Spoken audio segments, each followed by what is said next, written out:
You already know what time it is. Welcome back into the NFL with AJL, episode 115. You could have been anywhere else in the world. There's a lot of podcast and sports show choices, but you decided to be here, and for that, we are eternally grateful. Of course, before we jump in, y'all please make sure to like and share the show wherever you may be watching. Subscribe on YouTube, which a lot of you are not subscribed, and hit the bell so you never miss a post. I actually looked at my analytics yesterday, and I've got about the YouTube average of people hitting the bell, so you see all the posts, you see all the lives, all the reels, all the medium forms, all the podcasts. So I appreciate that percentage of you people that are explicitly tapped in right here on YouTube. Of course, make sure to follow us on all social media and podcast platforms. Link is in the description at NFL with AJL. I promise if you cannot find us, you're simply not looking hard enough. We've got a packed show. You already know who I've got in the house. Longtime friend, literally the first person I ever did a podcast with. He knows about it at CSB in Atlanta. One of the first people I met in the broadcasting business, none other than Jansen Harris, the CEO of the Just Good Network. What's going on, brother? Thank you for taking some time to join me. No, thank you, man. You got my day pumped up. My day started off a little bit, but now it feels like flashbacks, man. I feel 10 years younger. I feel 20 today. Today I feel 20. So, Adam, thank you for having me on, man. I'm excited. I'm excited. Yes, sir. You're always welcome on the show, together, brother. Man. Yes, it's good to be together in one place. Say again. No, I was just saying that I feel like it's just bringing so many great memories. Just like when I first came on, but off camera, I was like, man, I energy's just up. So I'm just grateful, man. Happy to be on. Yeah, it's blessed to have you on, brother. Let's go ahead and jump right into it. As we had the Bears come out hot on Monday Night Football, then they blow it late to the Vikings, giving up 21 points in the fourth quarter. They end up losing 27-24. A lot of talk about Caleb Williams being solid and then falling off at the end. Ben Johnson's rookie head coach debut, and then the prodigy. The believers are now around J.J. McCarthy, the one and only, who had an insane debut in this game, actually made some NFL history. But, Jansen, I'd love to hear your takes on the entirety of it because it was a nice one to watch, despite what we might have thought about these teams coming into the 2025 season. Look, it's kind of funny because that's why you have to watch the whole game, because you'll watch for those who maybe don't watch the whole game, you'll see a half of football and be like, okay, this team, they have momentum. They're looking good. They're at home. They're going to win this game. But what I've seen from the Vikings, man, and not even just with J.J. McCarthy, but this whole team, just how resilient they were, just how they never had quit in their mind. And that's what I like about them, how they were like, hey, we're going to come back. We're going to rally around our quarterback. We're going to make plays. And that's what I've seen, man.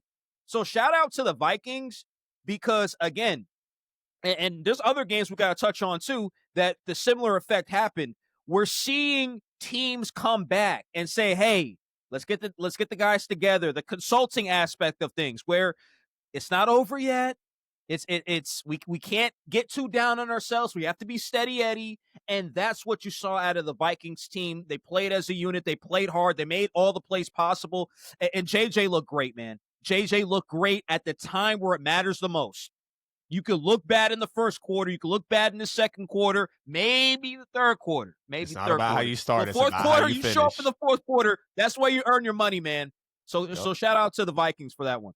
Yeah, the Skull Nation and J.J. McCarthy. Again, the absolute prodigy, it feels like, putting up his scores. It's never about how you start. It's about how you finish. And I know we both understand that being in this business, especially breaking down the beautiful game of football. And the fact that J.J. McCarthy looked so pedestrian through three quarters, I mean, a pick six, less than 60 passing yards, but he turns it around. He had that completion to Jalen Naylor at the end of the first half, which sets up the field goal, gets you some points. And then you look at when he just absolutely erupts in the fourth quarter. J.J. McCarthy made NFL history in his first start against the Chicago Bears. He becomes the first rookie quarterback to account for 3 touchdowns in the fourth quarter, when also he engineered a 10-point comeback, which was accompanied by 21 unanswered points. And it's no irony that the Vikings were losing 17-6. I don't know if you guys were watching the Manning cast. Randy Moss shows up on the Manning cast, and the Vikings outscored the Bears 21-7, all 21 unanswered points coming in that fourth quarter, led by none other than the first-round pick that everybody doubted, the national champion in J.J. McCarthy. And look, I'll come out here and eat crow. I was not a J.J. McCarthy believer. I said, if you guys are expecting a replication from Sam Darnold to J.J. McCarthy, I don't know if we're comparing apples to apples, but honestly, McCarthy looked solid in the fourth quarter. 3/4 of this game, 7/8 of this game, 9/10 of this game, however you want to look at it. We understand that JJ McCarthy was not solid. But when it mattered most, he put the ball in the right places, and he even was gutsy on a rushing touchdown to extend those 14 unanswered to 21 unanswered. Let's talk about Caleb Williams, though, the absolute prodigy, the first overall pick last year, who is now, after having a great rookie campaign with the weapons around him in terms of the Keenan Allens and the Cole Kmets and the DeAndre Swifts of the world. I mean, we talked about how Caleb Williams had one of the better rookie situations stepping into it. Caleb Williams had the worst expected Caleb Williams had the worst expected completion percentage of week 1 in the NFL. You guys might ask, AJL, what is that? I'll tell you exactly. Expected completion percentage is when you go back and watch the All-22, which is the sky cam, and you see as the play unfolds, is that a routine play that the quarterback is supposed to complete the pass. Caleb Williams was minus 13%, meaning he should have completed 13% more of his throws. He went 21 of 35. So technically, according to that, he could have went 26 of 35. And Caleb Williams is so north and south, right, Jansen? Like, you see him miss an easy, wide open, gimme touchdown to Rome Odunze on the 1st and 10. Like, that's a must-have throw for a first overall pick. I mean, he is literally streaking, leaning outside, bending back inside. The safeties rotate down under. That's just a simple, like, pick your poison. If they move one way, you throw the route. It's just like when you throw to where the blitz comes from. It's a very fundamental quarterback scheme. And then when you look, on a 3rd and 5, just a few minutes later, this man delivers a Heisman MVP-esque play on the run, off platform, freaking 95-mile-per-hour fastball to Rome Odunze, and then he has the touchdown run as well. So it's just like the real north and south of what Caleb Williams actually gives you. I mean, this guy has very twitchy mobility, and even at the NFL level, climbing the pocket at a very good rate. And I mean, he started 10 for 10 in the game, and it was spectacular. Then he goes on for 3 straight incompletions. Absolute guts from Caleb Williams as well to almost rush for the final touchdown of the game before firing it into Rome Odunze, which was very nice to see. Again, another Bears loss, another missed kick from their kicker. They had a missed field goal that could have kept it tied at the end of the 4th, obviously, in hindsight. But Caleb Williams also missed a touchdown over the middle of the field to Rome Odunze, so take with it what you will. Micah Parsons and the Packers had an absolutely great debut in week 1 of the NFL as they dominated the Lions. I say 27-6. The box score says 27-13. Jansen, what was your take on Green Bay just having this new energy, this new life? They're getting number 1 rankings in power rankings. They're being viewed as the 2nd best team in the NFC to knock off the Eagles for a repeat. What is your take? My take is this, man. The Packers, they were physical. This reminded me of an old school game, literally. And I like how you said that 6 points, because literally, the Lions couldn't move the ball for nothing. They couldn't. Jared Goff was exactly exposed for what he is. Wow. I mean, we'll get more into that, but I'll say this, man. The Lions offense it looked lost. Yeah. It looked like one of those old school games where you're at Pittsburgh at 4:30 and you know their defense is going to carry them, or the Ravens. The Packers defense looked elite. Yeah. That's what I saw to them. I saw 11 players. Every single down, AJ, every single down going hard, Adam. That's what I saw.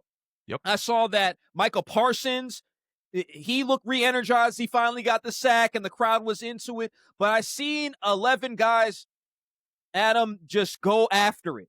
And I seen Jared Goff struggle. This offense, they were having problems moving the ball consistently. Oh, yeah. That was an issue. Moving the ball consistently. There was no running game. There was no rhythm at all into the garbage time where they scored. But the Packers, if we're specifically just going on one game, the Packers look excellent. The Packers look like a team that could win the Super Bowl. That's how they look week 1. I know they don't pass out championships in week 1, Adam, but wow. I was really impressed by the Packers. The Packers might have been the most impressive team to me because they look complete. The Packers look like a team that can move the ball vertically down the field. They look like a team that can complete short passes. Love looked comfortable. He looked like someone who's like, hey, another year experience, and this could be the year I bring the team not just to the NFC Championship game where people are expecting, but to the Super Bowl. Love looked good. He looked good.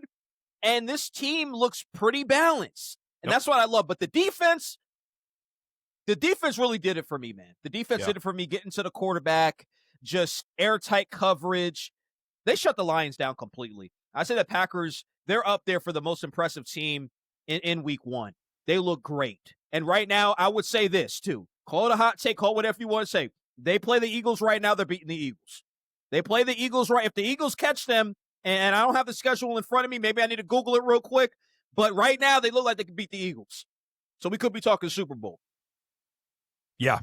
Yeah, it could definitely be possible for the Packers. I mean, a lot of people coming out saying that they were the most impressive team in week one, no question about it, because of like the way that they looked with Micah Parsons, the way that they just absolutely shut down the Lions offense. And it was crazy to know that Micah Parsons only played 45% of the snaps and their defense looked that good, Jansen. He didn't even play 50% of the defensive snaps. And Green Bay only gave up really 6 points in hindsight before they scored the touchdown, the Lions, at the end to make it 27-13. Like we could really be potentially talking about the best defense in the NFL already before we even get into week two. And like real quick, Jansen, because I'm actually trying to look up teams right now because I think it's just a great, conversation to really have. Like let's talk about the possibility of the Green Bay Packers being the best defense in the NFL. So real quick, while we're kind of on the spot, let's do a King of the Hill Green Bay Packers defense edition. So it's going to be the Green Bay Packers or the Baltimore Ravens defense. You want me to decide right now? Yeah. What do you think? It's just a little quick one. I'm going to stay Packers. Taking Packers right now. All right. Packers or the Eagles defense? Packers. Okay. Packers or the Broncos defense? Man. That's a good one. You're talking about probably the best defense in the league, packing the best defensive player because they have the reigning DPOY and Pat Surtain. PS2. That Broncos defense, that's close. Packers. All right. That's close, though. All right. I guess one of the final good ones here, I think if we're talking about powerhouse defenses in the NFL, Packers, maybe a couple more. Packers defense or the Niners defense? Packers. All right. Packers defense or the Rams defense? Rams have a really good defense too, but Packers. Very true. Very true. Let me just make sure that I'm breaking it down correctly here. Let me see. Yeah, I mean, I think when you're talking about some of the best defenses right there, there's no question that you're looking at some of the top ones. Okay, let's give a little bit of a nod to another defensive coach. Packers defense or the Chargers defense? Packers. Packers defense or the Patriots defense? Patriots defense might be the best defense in that division this year, but still going with the Packers. Very good. Packers or Chiefs going up against Steve Spagnuolo, one of the best defensive coordinators in the league? That's tough, but right now we're talking Packers, man.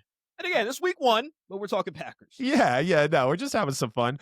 Packers or Titans defense? I think this one's easy, but just trying to give some respect to some of the notable defenses in the league. Packers.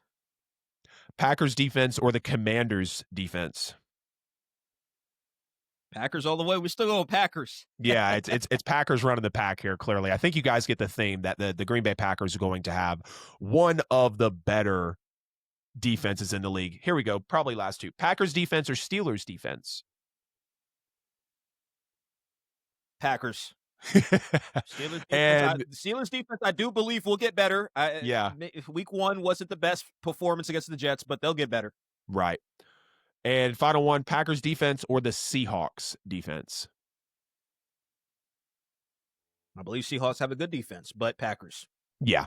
Yeah. So clearly Packers are running the board. The Packers win this King of the Hill edition Green Bay Packers, or King of the Hill Green Bay Packers defense edition. Very good way to dig into it there. All right, I'll get into my takeaways here for the game. It was just crazy though, talking about Micah Parsons not even playing 50% of those snaps. Jordan Love had all sorts of time in this ball game and just comfort to deliver a good game from the pocket. Like, where was Aiden Hutchinson? Where were some of those other defensive players that we were expecting to come out and really play at a high level, for the Lions? I mean, 10 minutes in, Jordan Love has 8 completions to 8 receivers in this game. It just shows you that the Lions defense, like, they were missing Aaron Glenn. They were missing Ben Johnson. That was very clear. I think the simplicity and the scheme of the Jaden Reed touchdown pass that was just a float right over the Lions defender's head, like, there was never any chance that it wasn't going to be a touchdown. It just really summed up the Lions defense in one play kind of in this game, show you how the Packers just really ran the field. And I mean, Micah Parsons, of course, just immediately showed his impact in this one. He had a sack at the end of the game and then applying pressure, which helped lead to Jared Goff's interception. And clearly Jared Goff is just one of the last few immobile quarterbacks in this league. In the middle of the third quarter, you see that each team has 186 yards each, but Green Bay is up by 11. That just shows you they're controlling the clock when it's needed. They're controlling the fields that they're having put in front of them. Josh Jacobs with 9 straight games of scoring a touchdown is just absolutely something that Packers fans have to love. The Lions average a top 5 offense every year with Ben Johnson, but in this game, they had 246 after having 410 yards per game last season, being a top offense in the National Football League. And the Lions just couldn't run the ball. 23 carries for 46 yards, and you have Jahmyr Gibbs and David Montgomery in that backfield? Now, I understand. Right. Totally understand. You just went up against that Packers defense who could be vying for the best in the league after week 1. Maybe a bit of an overreaction, but we had some fun discussing it. And just the Packers absolutely dared Jared Goff to beat them.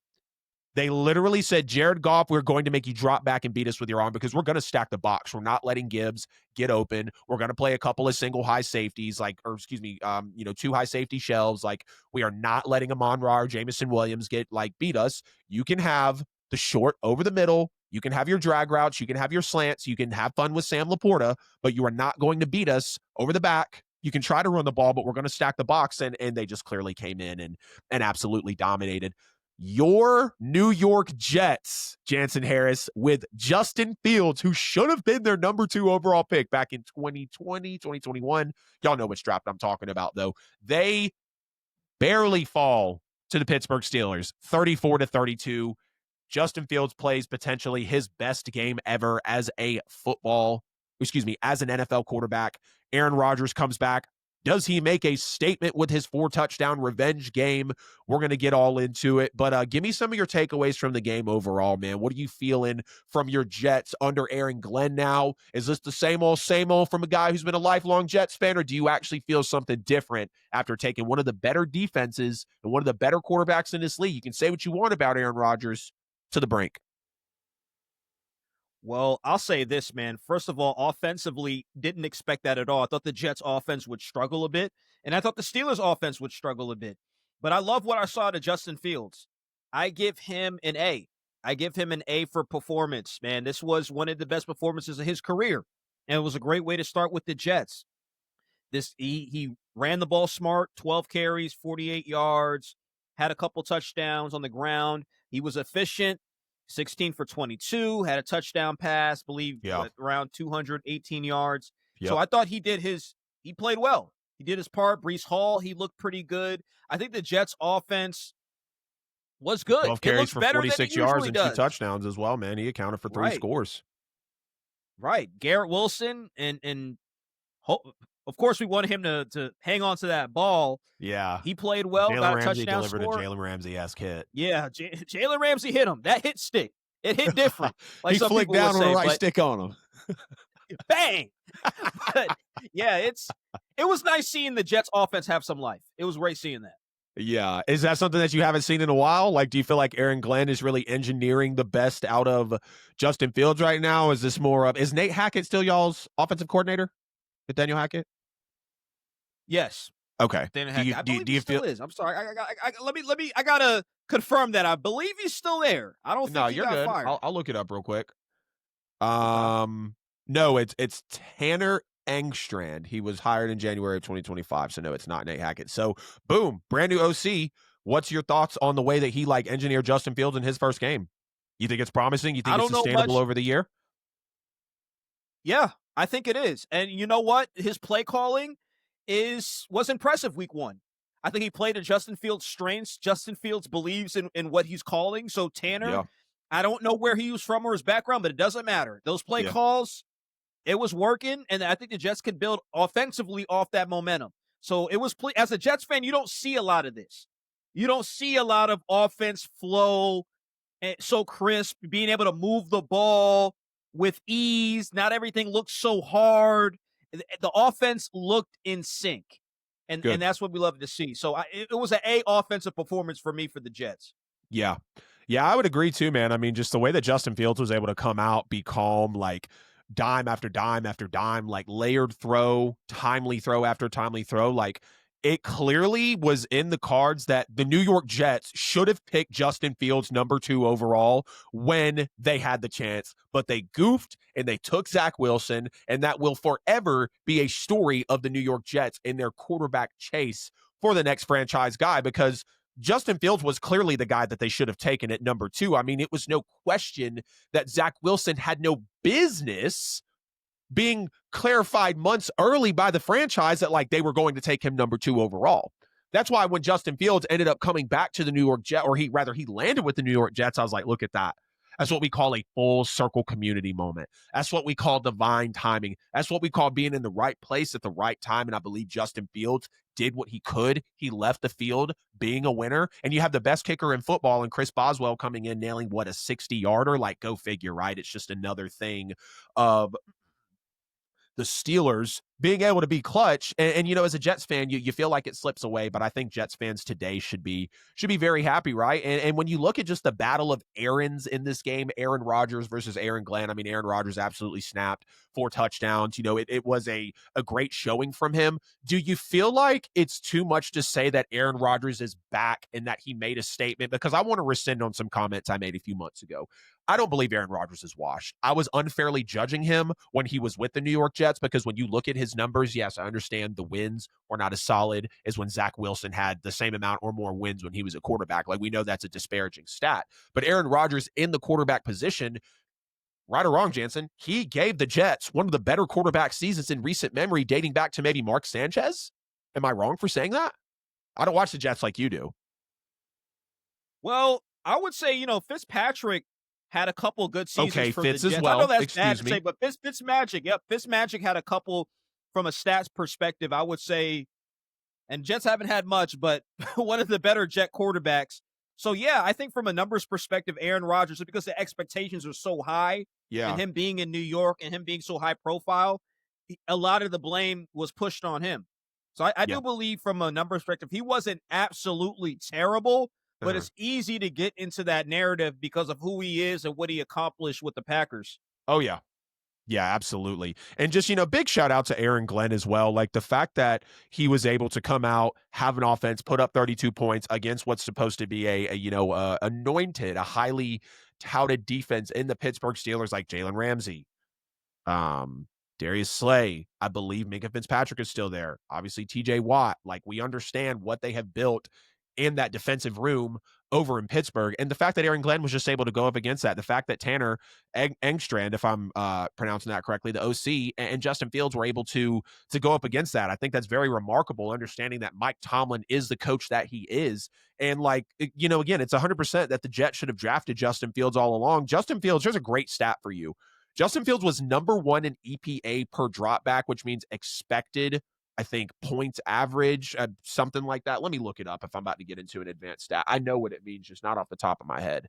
EPA is the difference between the expected points after the result of the play. So basically, when every play is lined up, there's a specific metric or measurement that a team is supposed to hit based on down, distance, situation, score, quarter, all of that. Justin Fields was number 1 in that situational category, and he had 0 off-target throws. He had a higher EPA per dropback than Aaron Rodgers and Zach Wilson ever had in a Jets game, in a Jets uniform. It's the highest EPA per dropback since Mike White. So it's very clear that all this time, the New York Jets should have drafted Justin Fields, and we know that. Well, let's have a fun segment here, right? Let's get a little week one overreaction in the NFL. This is Would You Rather Aaron Rodgers edition. Would you rather have Aaron Rodgers or these other NFL quarterbacks? First name up, Russell Wilson. Aaron Rodgers. Aaron Rodgers as well. Trevor Lawrence. Aaron Rodgers. Aaron Rodgers as well. Bryce Young. Aaron Rodgers. I agree with you. Bo Nix. Ooh. Just this season, or we're talking about overall? Yeah, if we're talking about taking Aaron Rodgers as your quarterback from week 2 through the end of the 2025 season against these guys that I'm naming. Bo Nix. Aaron Rodgers. I agree with you. Sam Darnold. Don't worry, the competition will pick up. But these are guys that have been talked about as being better than A-Rod in the last couple of years, and I just want to bring it into perspective. Again, it's week 1, but I believe Aaron Rodgers did make Jets defense, all things considered, but I believe Rodgers made a statement and deserves to be involved in this segment. So Sam Darnold or Aaron Rodgers? Absolutely. Aaron Rodgers. Aaron Rodgers or Kyler Murray? Aaron Rodgers. I agree with you. Aaron Rodgers or Jordan Love?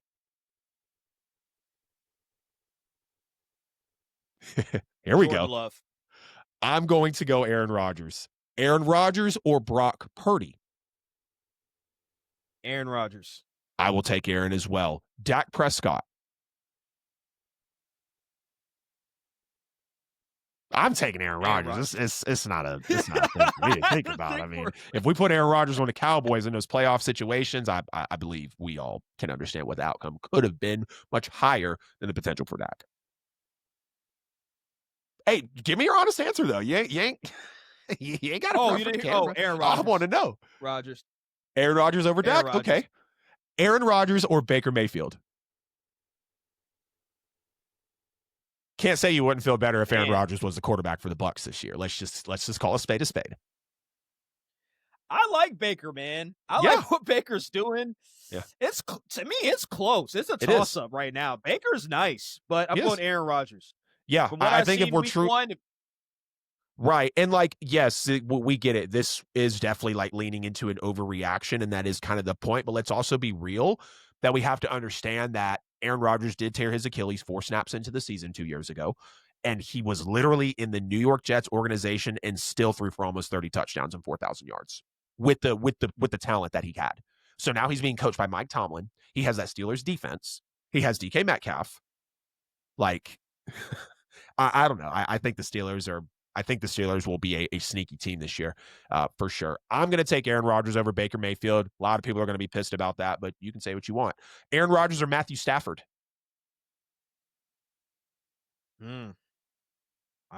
Look, Rams could have easily went to the championship last year. They could have. It was close, but I'm going Aaron Rodgers. All right. I will take Matthew Stafford. I'm going to respect Stafford's recent success. Stafford was able to get it done the first time he went. Now, Aaron Rodgers was too, but we've also seen Aaron Rodgers lose in 3, 4, 5 NFC championship games. Here comes the real test. Would you rather have Aaron Rodgers or Justin Herbert? Aaron Rodgers. I'm going to take Aaron Rodgers too. I get it. Herbert, regular season merchant all day. I believe Rodgers can hang with him. Let's really try to take the numbers out of it and look at skill set for skill set. They're both probably even, right? Give Herbert some mobility, but Rodgers is still one of the top arm talents, reads, quickness of reaction, pocket presence. He was still moving a little bit in that Steelers uniform. And when we talk about playoff success and how, Herbert just time and time again hasn't been able to do it, you could definitely say the same thing about A-Rod, but we're talking about a Super Bowl champion Aaron Rodgers versus a guy in Justin Herbert who is a good quarterback, is a great quarterback, but what we're still waiting to see more out of him. Again, you can make the same argument for Aaron Rodgers. Joe Burrow or Aaron Rodgers? Oh, Joe Burrow. Joe Burrow. Definitely. I would take Joe Burrow as well. You want to lean A-Rod because he's won the Super Bowl, because he's won the MVP. Yeah. But when I think if you're really talking about when Burrow has got to those playoffs, him actually delivering in the few moments he's had, Super Bowl appearance, AFC Championship appearance, and then obviously it's been a struggle to get back, but really is, a big part to his defense. CJ Stroud. I'm going Aaron Rodgers. I will go Aaron Rodgers as well. Jared Goff. Aaron Rodgers. I agree with you. Final name here, Jalen Alexander Hurts, the reigning Super Bowl MVP. I got to go Jalen Hurts. And here's my reason for Jalen Hurts, too. I'm going Hurts as well. Jalen Hurts is, first of all, Jalen Hurts is a lot better than what people say. I'm not going to act like I'm a Jalen Hurts guy, but he's smooth, and there's just so many different components. I don't know, as a talent, we're going to have to see moving forward, but Jalen Hurts, he is that guy. Yeah, he is. Thank you, Jansen. I love to know that a football guy like you is he knows that Jalen Hurts is one of them ones. Let's rank NFL head coaching debuts from week 1 of the 2025 NFL season. We've got in total Liam Cohen, Aaron Glenn, Brian Schottenheimer, Kellen Moore, and Ben Johnson. Obviously, Mike Vrabel has already previously been a coach. So has Pete Carroll. Those in total were the 7 coaching hires in the off season. So you can take it from 5 to 1, 1 to 5, put a little take in there if you'd like, Jansen. Out of Brian Schottenheimer coming close to beating the Eagles, out of Aaron Glenn coming close to beating the Steelers, out of Liam Cohen beating the Panthers, albeit it's the Panthers, Kellen Moore loses to the Cardinals with the Saints, and then Ben Johnson chokes it away in the fourth quarter in his rookie head coaching debut. Give me your ranking there. Let me get Pete Carroll 1. Because no Pete Carroll, no Mike Vrabel. They already coached. We're just talking about the 5 that I named since it was their first time head coaching in the NFL. Well, maybe not their first time, because I believe Schottenheimer had a little gig beforehand. But people get what I'm saying. Like, these new coaches, rookie head coaches, basically, their NFL debuts. So Brian Schottenheimer, number 1, because I truly believe this was on CD Lamb. I don't care what nobody got to say. The Cowboys, They're going to regret losing that game. They're going to regret losing that game because it's going to come down to something at the end. That's the game, and I'm kind of pissed off about how the Cowboys lost that. But I think I'll give Brian Schottenheimer number 1. I thought the game plan was great. He had his boys ready. I agree with you. CD Lamb just got to catch the ball. Yep. I have him at number 1. I would say I thought Ben Johnson did well, but I'm gonna go with Liam Cohen. Number 2, the only winner. You could argue Liam Cohen could be number 1. Yeah, really. I mean, people. I don't mind if people say, "What is anyone other than the Panthers?" I would have happily put him number 1. But Aaron Glenn going to the wire against the Steelers with being a Jets coach, and then Schottenheimer 2 CeeDee Lamb catches away from the Eagles being called chokers and frauds by the casual media. You know, it's kind of hard to put him up there. But no, I feel you. So Liam Cohen 2. Aaron Glenn. Number 3. Okay. Number 3, great performance. So now you've got Kellen Moore and Ben Johnson. Who's going to be 4? Who's going to be 5? I got Ben Johnson and then Kellen Moore. Okay. I respect it. At number 5, I've got Ben Johnson. I think the way that he came out and just kind of gaffed that game in the fourth quarter, I know it's not directly on him, but in terms of being responsible as a head coach for the overall performance of your team, and we look at you when things break down, just like we look at the quarterback. Yes, we're going to be looking at the defensive coordinator in Dennis Allen as well. Ha, ha, ha, Bears. Hope you guys enjoy Dennis Allen. We had plenty of fun with him in New Orleans as the DC. We got the best out of him. He was a head coach, and he was one of the worst head coaches in the National Football League. So you are welcome, Chicago. Bear down with Dennis Allen. Go on and bear down with DA. All right, let's get back to our regularly scheduled program. Ben Johnson at number 5, though. I just think when you come out and you have that type of performance, like Caleb Williams, the prodigy, the prospect that he is, him not being able to really uphold that in your head coaching debut, I'm sorry, we got to take a look at you for that. At number 4, give me Kellen Moore. Yeah, you probably think I'm throwing in Saints biased here. The Saints are literally projected to win 0-3 games by most people. They are consistently the worst roster in rankings. They are consistently the number 32 team in power rankings. And Arizona was favored by 8.5. Spencer Rattler threw a dime to Juwan Johnson, and he simply could not survive the ground contact. Now, we're depending on Blake Grupe to hit a field goal or a PAT, which at this point, do we know if he can hit it? He missed a 30-yard field goal earlier in the game. But Kellen Moore, when it mattered most, dialed up the right play. Spencer Rattler put it there. He just simply did not deliver. And considering how the 3 guys ahead, which you can decide whatever order you want, I'm about to give them to you guys, the fans here, in a second. You know, Kellen Moore performing the way that he did, Saints fans should be happy walking out of that game. And personally, I am. I didn't really like the debut, but we had an opportunity to at least tie the football game, or worst case scenario, Groupie misses it. We lose by 1. Number 3, Liam Cohen, the only winner of the rookie head coaches of the weekend. Again, if he would have beat anybody else other than the Panthers, I think that it is, probably number 1 on my list. Number 2, Aaron Glenn, taking the Steelers down to the wire, losing 34-32. Justin Fields having that debut in a Jets uniform. The new OC doing new offensive coordinator things for the Jets. And again, just Chris Boswell comes in and absolutely shreds you to walk it off. And then number 1, Brian Schottenheimer. I think the biggest surprise of week 1 in the NFL, the fact that he came out on Thursday Night Football looking the way that he did. Like, yes, did he have a break with Jalen Carter being out of there? For sure. But he also had to deal with not having Micah Parsons. And I think when you basically traded Micah Parsons for Jalen Carter in a 1-of-1, like, we lost Micah, you lost Jalen because you spit on our quarterback, Brian Schottenheimer had the gates open for him. I think it earns him the number 1 ranking here on this segment. Let's get into the last 2 here. We'll do our early MVP risers after week 1, and then we'll get into the Heisman pick. So, Jansen, it's been a great first week of NFL football in the 2025 season. Who are your MVP candidates after week 1? Derrick Henry. I'm showing non-quarterbacks love. So Derrick Henry, he's up there. He runs like a grown man. I am so pissed off the Ravens lost, but I won't go on a rant. We're talking about doing this more often. You'll see me back, Adam. I promise you that. Oh yeah, I will be back because I'm feeling real good, so I'll be back. Anyways, let me stick to the point. Derrick Henry's up there. Love it. I'm not a big Justin Herbert guy, but from what I've seen, I like what the Chargers did. Yeah. You know what the Chargers did? It was old school what they did. It's basically like you have a problem with your boss at the office or whatever, and he was bold. The Chargers, they were the understudy, or they were the person reporting to the boss. They looked him in the mouth and they punched him in the face. That's what the Chargers did. That's what they did to the Chiefs. I was impressed by it. Justin Herbert, to his haters, and I hate on him here or there. He was like, hey, man, we're going to have a great year. We're going to win this division. So Justin Herbert, I love the energy he's presenting.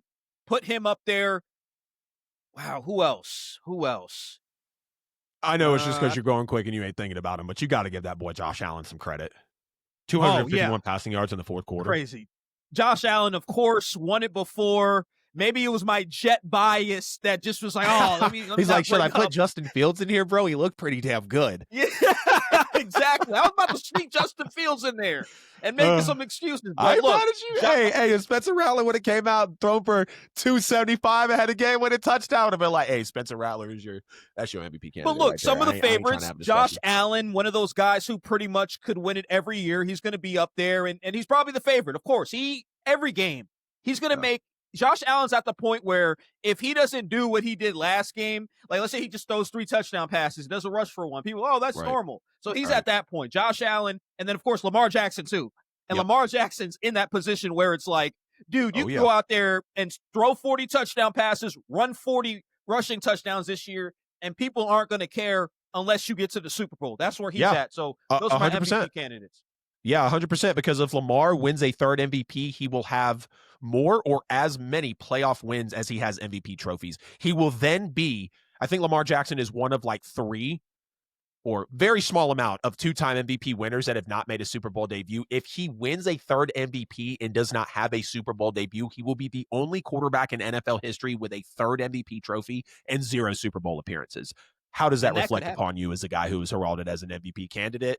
He is a multiple-time MVP and clearly one of the top quarterbacks in the NFL. I mean, if we're going to go to the extent of calling Lamar Jackson the most talented guy in the league, at some point he's got to freaking perform.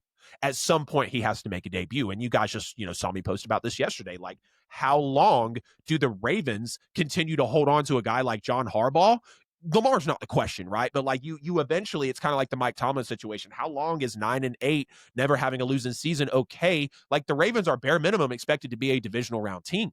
We're not asking you to win the division, and we're not asking you to, even though you should, and we're not asking you to, get a first round bye. We're just asking you to make it to the second round of the playoffs. So, I don't even think you asked me anything there, but that was my tangent.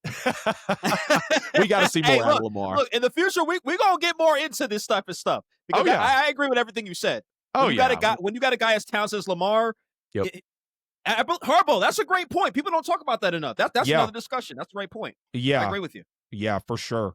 For sure. Yeah. Early MVP risers after week one for me. My MVP candidates after the first week of the 2025 NFL season. Lamar Jackson at number 3 clearly had an insane performance. Of course, he just wasn't able to bring it home at the end. But Lamar had a 94 QBR in the football game, which is already first in the NFL. He was 14 and 19, 209 yards, 2 touchdowns, another 6 carries for 70 yards, and a touchdown as well. So we understand that Lamar Jackson will consistently account for 300 yards of scrimmage and quite a few touchdowns as we go through the game. At number 2, give me Justin Herbert, who might actually be able to make a run for this award. I've been waiting for Justin Herbert to win an MVP, to be in MVP voting, and I believe coming out 25 of 34 for 318 yards, 74% completion, 10 yards on average for your completion against a Steve Spagnuolo Super Bowl winning defense that's won it 2 times in the last 3 years.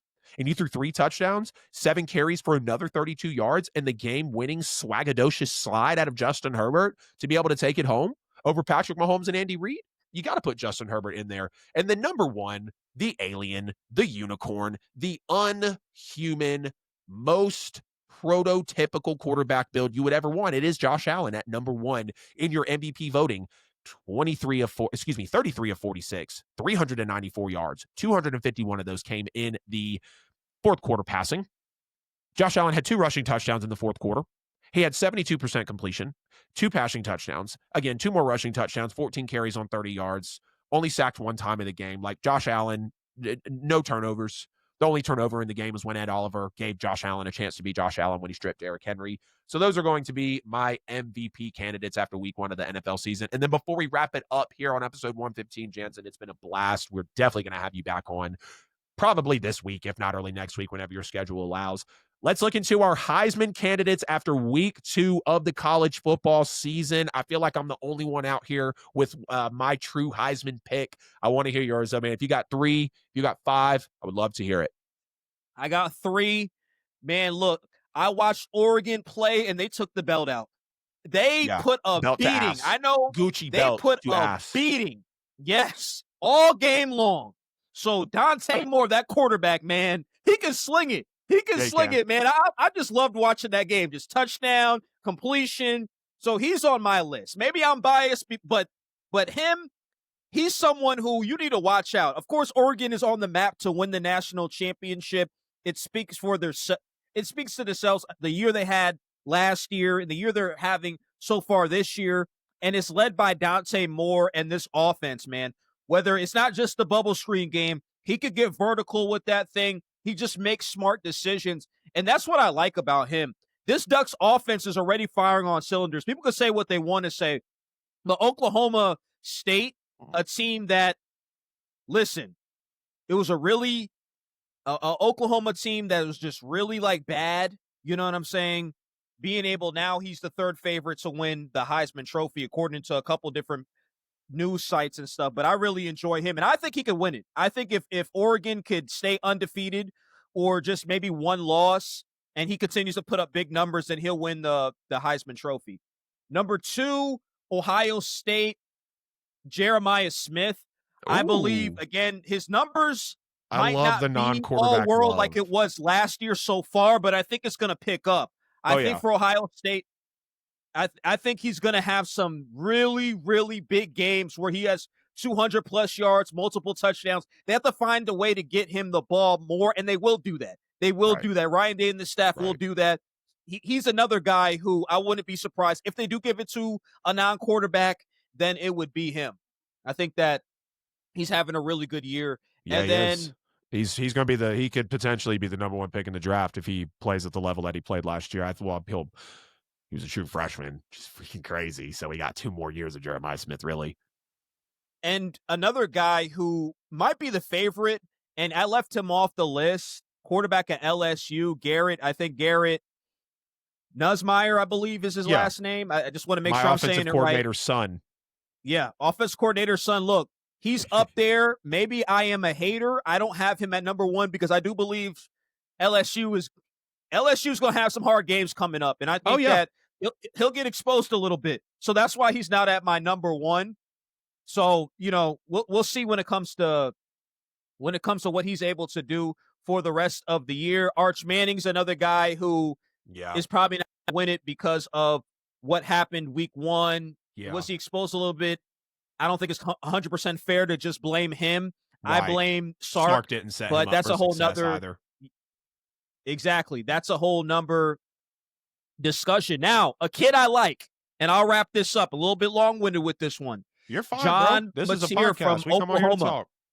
No, absolutely. John Mateer, Oklahoma quarterback, man. He's a beast. This kid showed me a lot against Michigan. He showed me a lot against Michigan. Yeah. He was throwing the ball all over the place, showed a lot of poise. Yep. He's a guy. They still got some big teams to play in the SEC, of course, too. The SEC is a whole monster.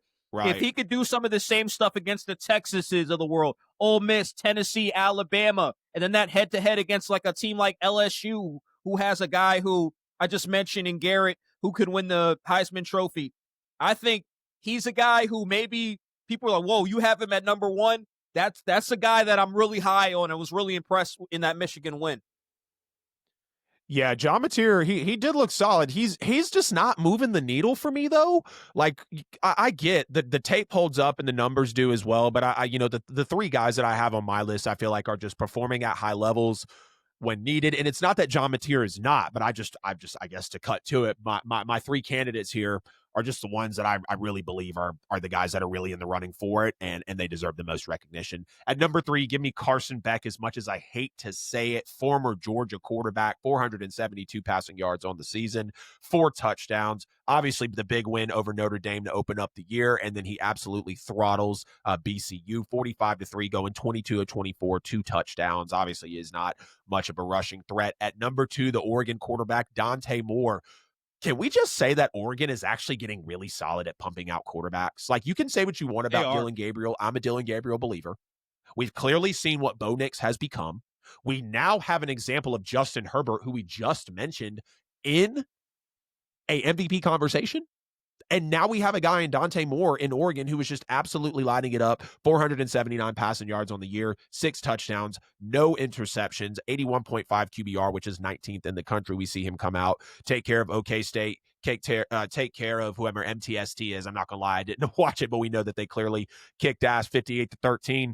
Both games, over 75% completion, over 200 passing yards, 3 touchdowns in each game, and just looking like an absolute monster. But if we're talking about the best player in college football right now, you need to take a look at Thomas Castellanos, who is the quarterback for the Florida State Seminoles. 389 passing yards, 3 touchdowns. But when you look at what he was able to do against Alabama, which I already talked about, and I'm going to bring it up again, 9 of 14, 152 passing yards, but the 16 carries for 78 yards and the touchdown, and the way that they handled Alabama to open the season when they were unranked at home. Absolutely love what Thomas Castellanos is showing us. And then you have the last game against Eastern Tennessee, 77-3, 8 of 11 for 237 yards, 3 touchdowns, only 4 carries for 7 yards, but clearly they rotated all 3 quarterbacks in that game. Thomas Castellanos is the best player in college football right now. Don't talk to me about Arch Manning. Don't talk to me about Julian Sayin. And I love my guy Gunnar Stockton, but don't talk to me about him. Garrett Nussmeier might be the most NFL-ready quarterback right now, but he is not the best player in college football. That title is going to be given to Thomas Castellanos here on episode 115 of the NFL with AJL, and that will end episode 115 of the show. Appreciate the heck out of everybody for jumping in again. There are millions, probably billions of podcasts out there, and you chose to listen to this one heading out of week 2 of college football and into week 3, heading out of week 1 of the NFL season into week 2. Before we go, Jansen, I always give the guests the opportunity to plug themselves. Tell us about what you got going on. Tell us about social, where we can find you, what can we expect from you, because we already know you're going to be back here on NFL with AJL. Absolutely. Look, AJL, appreciate you, man. Always have a great time. But guys, take some time for business inquiries like highlights, voiceovers. You want a sports story done on you, justgoodnetwork.com. Justgoodnetwork.com. There's different options there. You want to get into podcasting. You want to get into speaking on camera and being more effective, whatever the case may be. Whether you do business with us or not, visit justgoodnetwork.com, and there's going to be an option for you. Love to hear it, man. Way to provide it for the folks. Guys, I would classify myself as a podcaster / talking head. This guy here, Jansen, I hope I'm pointing to the right way by the time we get this edited. This guy, Jansen, is a true broadcaster. He is literally his bio on Facebook. My name is Jansen Harris, and I love the game of broadcasting. There is nothing truer on this earth when it comes to broadcasting than Jansen Harris and his work ethic. He's giving you the voiceovers. He's doing the B-roll. He's interviewing these high school football players out in Gwinnett and other places that he can just make content. So don't forget to check him out at Jansen, the broadcaster, on Instagram. I know that for a fact. And once you come across some of his content, I'm sure you'll be able to check out everything he's got going on. As always, please make sure to like and share the show wherever you may be watching. Leave us a review on podcast platforms. Please make sure to leave us a comment as well. Be able to subscribe and hit the bell on YouTube. Again, a lot of y'all are not subscribed, so we should change that. And I appreciate everybody that has the bells turned on for every bit of our YouTube content. Hope y'all have been loving the barrage of content that I've been throwing at you guys, because that's what you're going to get all season. Again, we're kind of pivoting away from episodes. We're going to be more in the moment with these games. Guys like Jansen, guys like JV, guys like Marcus being on the show, guys like Germ, looking to really not have many solo shows and not box ourselves into the episodes and just be more relevant, more recent with the content for you guys. At NFL with AJL on all social platforms. The link is in the description. If you can't find us, you are simply not looking hard enough. As always, we love y'all. We definitely need y'all, and we will see y'all in episode 116.